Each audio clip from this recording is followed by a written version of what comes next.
Good morning mga boss and welcome back to our channel. Ayan mga boss, panoorin po natin itong kakapasok lang yan na balita mga boss, na sabi ni Attorney Lambino ng PDP Laban. Ayan, bistado na daw nila yung mga playbook ng administrasyon. Ayan mga boss, bago natin bigyan ng reaksyon at opinion, ayan, panoorin muna natin ito mga boss. Ilang pabagsakin dyan ay si Vice President Sara Duterte na napaka-popular hanggang. Magandang hapon mga minamahal na kababayan at mga kabaka. Magandang araw po sa lahat ng ating mga kababayan saan man pong dako ng mundo po kayo naroroon ngayon. Ngayon ay October 25, 2025 at hapon na ngayon, mag-alas 2 na ng hapon. Pinabuti kong muling mag-live para mapag-usapan naman natin itong mga samot-saring mga masasalimot na mga issue na naglalabasan dyan po sa ating bansa. At gusto kong talakayin ng mas maigi itong nangyayaring political playbook ng kasalukuyang administrasyon. Ika nga ay isang deja vu ito, o inuulit nila yung mga naganap ng mga nakaraang mga gobyerno magmula pa po noong 1986 hanggang sa ngayon, maliban sa mga ibang mga administrasyon ng mga nakaraang mga presidente. Pero kung susuriin natin ang kasaysayan ng politika sa ating bansa, noong panahon ng unang Aquino administrasyon, pag-upo po nila, wala na po silang ginawa kung hindi yung tinatawag nating binggansa o revenge, political revenge kumbaga. Kaya ayun, sinampan nila ng mga katakot-takot na kaso ang naunang Marcos officials, si dating Pangulong Ferdinand Marcos Sr., na kanila pong naibanis sa Hawaii at doon sila nariran hanggang siya ay mabawian ng buhay doon. At yung mga iba pang mga kalyado noon ng Marcos administration, kinasuhan din ng mga katakot-takot na mga iba't ibang reklamo, at karamihan po dyan ay patungkol din po sa issue ng korupsyon. At nagtalaga pa nga ng tinatawag na Presidential Commission on Good Government na binigyan ng kapangyarihan na investigasyon. At marami pong mga personalidad ang inimbestigahan at kwinestyon ang kanilang mga ari-arian, nanakaw na yaman, at kung ano-ano na ang nangyari noon. So maraming mga personalidad ang nasangkot sa mga issue na yan. Pero tignan natin ang nangyari pagkaraan ng maraming taon, wala rin pong matibay na mga ebidensya nagpapatunay doon sa mga pinaratang nilang mga kaso. Noong 1986 hanggang sa ngayon, wala pa rin napatunayan na kaso at wala rin pong mga naipakulong na mga malalaking mga isda kumbaga. At ito ay naulit muli noong 2010 hanggang 2016, pangalawang Aquino administration. At dahil hindi rin po naging maganda ang mga naging mga palakad ng pangalawang Aquino administration, papalubog na rin itong pangalawang Aquino administrasyon at kailangan po nilang pabanguhin ang kanilang politika, imahe sa politika para mapanatili nila yung kanilang kapangyarihan. Kaya tinira rin po kaagad si dating Pangulong Gloria Macapagal-Arroyo, kinasuhan ng plunder, kinasuhan ng electoral sabotage, samot-saring mga kaso ang may sinampas sa kanya. Alam na alam ko po yan kasi isa po ako sa naging abogado ni dating Pangulong Gloria Macapagal-Arroyo. At naging aktibo po tayo sa pagtatanggol sa kanya sa mga korte sa Sandigan Bayan at iba pang mga korte sa ating bansa, dyan sa Ombudsman at saka iba pa. At nakita naman natin na lahat ng mga paratang po nila ay talagang wala pong matibay na basihan, kung hindi maingay lamang po sila sa media. Maingay po sila sa media, kontrolado nila ang mga media, lalong-lalo na ang mga television, maglalaki ang mga television noon. Ay talaga pong napakahirap ng dinaanan ng mga sinakdal nung panahon ng Noynoy administration. At ganoon din, hindi lamang po si dating Pangulong Gloria ang kanilang sinampahan din ang katakot-takot na kaso. sina dating Senator Juan Ponce Enrile, Senator Jingo Estrada, Senator Bong Revilla, ibang mga congressmen, at yung sina Poles at mga iba pa. At ang pinagpapasiyahan nila rito ay siyempre mga inimbento, pinobrika nilang mga testimony ng kanilang mga testigo na iniharap nila sa investigasyon. Pero maliwanag na ito ay kanila pong pinakapan o binigyan po ng malaking media exposure. Kaya po, naipakulong nila si GMA na matagal po siyang nasa arrest sa Veterans Memorial Hospital, at yung iba pa katulad ni Senator Enrile noon ay kinulong nila sa Camp Crame, at nabisita ko siya ng mga ilang beses sa Camp Crame habang siya ay nakakulong doon. Nabigyan pa nga niya ako ng libro niya. Ganon din si Senator Estrada, Senator Jinggoy, nabisita ko. Kasi pati na rin po yung dating Chief of Staff ni Senator Enrile, si Ma'am Gigi Reyes, nabisita ko rin po yan sa Bikutan nung sila po ay kanilang na-detain doon. Ako, pinag-aralan ko yung mga kasong ito noon at tinignan ko rin yung mga sinasabi nilang mga ebidensya kung mapapatunayan ba na meron silang kakinalaman o sangkot ba sila doon sa kasong mga plunder, alinsunod doon sa tinatawag nilang pork barrel scam ni Napoles noon. At sabi ko nga noon, hindi matibay ang ebidensya. Hindi ito magiging sapat na magkakaroon ng judgment of conviction kung ito lamang ang kanilang mga ebidensya. Kasi lahat yun ay mga produkto ng media eh. Yun ang masakit eh. Produkto ng media. Inuna nila yung media. Samantalang ang nag-iimbestiga noong mga panahon na yan, sina dating Secretary Laila De Leva na ngayon ay naging congresswoman na, dating naging senador. At alam ko na yung mga ebidensya ngayon ay hindi mapapatunayan ang tinatawag nilang kasalanan or proof beyond reasonable doubt. Proof of guilt beyond reasonable doubt. Na yun ang degree of evidence na kinakailangan para ang isang taong nasasakdal sa kasong krimen ay mapatunayan siyang nagkasala. At sa tingin ko noon pa, talagang dapat na-dismiss na noon. Tumagal yan, naparusahan yung mga hindi dapat maparusahan.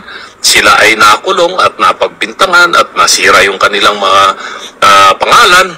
Pero lumabas ang katotohanan at nagkaroon ng desisyon ang Sandigan Bayan at mga nakarang mga desisyon ng Korte Suprema na sa tingin natin ay tama naman. Kaya hindi nila pwedeng sabihin na sila ay nababahala ngayon sa naging hatol ng Sandigan Bayan sa pag-absuelto kay Senator Enrile at si dating Chief of Staff niya si Attorney Gigi Reyes. Bakit siya mababahala? Siyang nag-imbestiga noon eh. Pero maliwanag naman, sabi ko nga, mahirap kasi yung mga investigasyon na ganon na ang tunay na dahilan ay politika. Hindi paghahangad o paghahanap ng tunay na hustisya. Ginamit na mga personalidad bilang sangkalan para mapabango ang isang gobyerno na papalubog na o papaalis na, at kawawa naman yung may sinangkot na mga personalidad. Kaya ako, sabi ko, hindi mo pwedeng matawaran yung naging hatol ng Sandigan Bayan o ng Korte Suprema. Respetuhin natin yon, yung magiging desisyon ng Korte Suprema at ng Sandigan Bayan.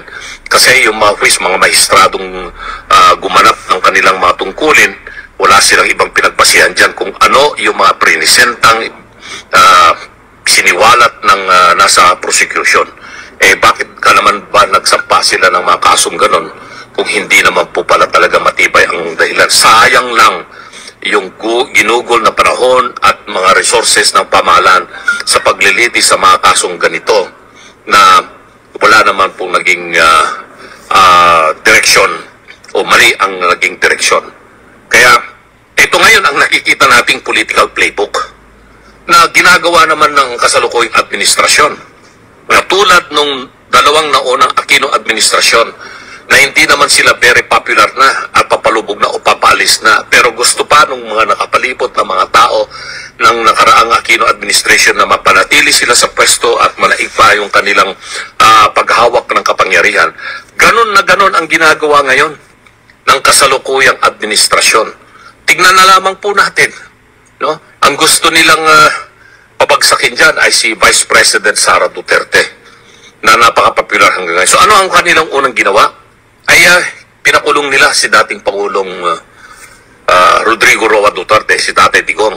sa pamamagitan ng kasong kanila naman pong inaimbento na crimes against humanity. At sa ibang pagkakataon, tatalakayin ko po yung mga naging hatol o kaya mga resolution po ng ICC doon po sa hindi po nila pagpayag na magkaroon ng interim release si Tatay Digong at doon sa kanilang pagsabi na sila ay may jurisdiction para ipagpatuloy ang pagdinig kay Tatay Digong. Pero sa ngayon po, suriin po natin itong ginagawa ng kasalukuyang administrasyon. Hindi po nila titigilan si Vice President Sara Duterte. Talaga pong siya ang target, pangunahing target po rito. Na siya ay una, ma-impeach muli sa House of Representatives at ma-convict sa Senado. Pagdating po ng February next year, uumpisan nila yung impeachment. Siguradong tapasa po yan sa House of Representatives. Kung ito ay may babato sa Senado, sisikapin po nilang ma-convict si VP Sara dyan po sa Senado, matanggal siya sa pwesto at makasuhan din ng mabibigat na kaso sa Sandigan Bayan. At iyan po ang ginagawa ngayon na investigasyon ng Ombudsman dahil meron na mga naisampang mga kaso na ang kasong ito ay nanggaling sa mga grupo na dilawan o pinklawan na sila po ay nagsampa ng kaso at binigyan ng napakalawak na coverage ng traditional media at ng mga social media na alam naman po natin kung sino ang kanilang kinikilian. At pangalawa naman ay itong pag-aay ng malawakang kaso kay Senator Bongo at kay Senator Bato. Alalahanin natin meron pang nakabinbin daw na warrant of arrest kay Senator Bongo at Senator Bato patungkol po dyan sa ICC sa kaso naman po itong crimes against humanity kung saan nakapit na nga po si Tatay Digong sa Netherlands. At pilit po nilang binubuhay itong kasong ito at talaga pong pinipilit nilang ilabas yung warrant of arrest sa ICC para madampot si Senator Bongo at saka Senator Bato. Abangan natin kung ano mang mangyayari dito. Tatalakayin ko yan sa ibang pagkakataon. So ito sinampahan si Senator Bongo at si dating Tatay Digong, Presidente Tatay Digong, ng kasong plunder na naman sa Ombudsman. At ang nagkaso, isang dating senador na hindi na pinapaniwalaan ng taong bayan. Na wala nang pumapansin dyan, pero nagpupumilit pa rin makabalik at mapag-usapan sa media. Hindi na po kayo magtataka kung bakit napakalawak din ng media coverage na binigay sa kanya at pagkikita mo yung mga optics nila na kung gaano kakapal yung mga dokumentong nilagay pa doon sa kariton para may pakita lang at mabigyan ng magandang optics kung baga. Para pag pinanood mo nga naman sa television yon ay para maantig at ang damdamin ng mga Pilipino at mapaniwalang Pilipino na yung walang katuturang mabinibintan ng kaso ng senador na ito laban kay Senator Bongo at kay Tatay Digong ay mapagtutuon ng pansin. At yan sinasabi mga boss na pilit bumabalik si sundalong kanin na si Trillanes pero sinusuka na po ng mga Pilipino. Ayan biruin mo, tumakbo siyang senador, hindi siya nanalo. Tumakbong mayor at ng Caloocan, nilabanan si Malapitan, talo.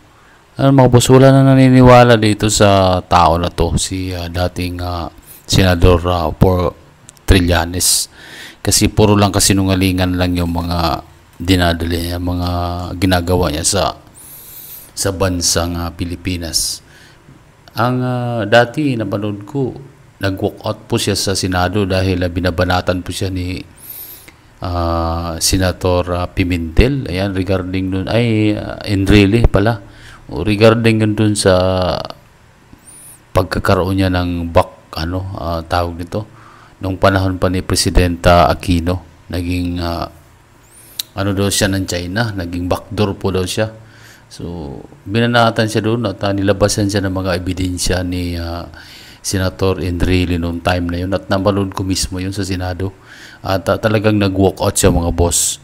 O kaya, iwan ko lang bakit meron pa naniniwala sa tao na to. Kasi, siguro, sinasabi mga boss na when money talks, everybody listen daw. Siguro, ganun siguro. Ano nangyari? Hindi natin alam kasi ultimo mga media mga boss, biruin mo, pinapansin pa nila yung mga yung presensya ni Trillanes, wala naman siya napatunayan sa mga Duterte actually mga boss. Wala talaga. Kaya mga boss, ano yung masasabi nyo dito? Ayan, kung meron kang opinion dyan, please paki-comment down below. At sa mga hindi pa natin subscriber dyan, ayan mga boss, paki-subscribe naman dyan mga boss. Ayan, maraming salamat. Kapag issue ng bayan, dapat tayo pakialam mga boss. Hanggang sa muli.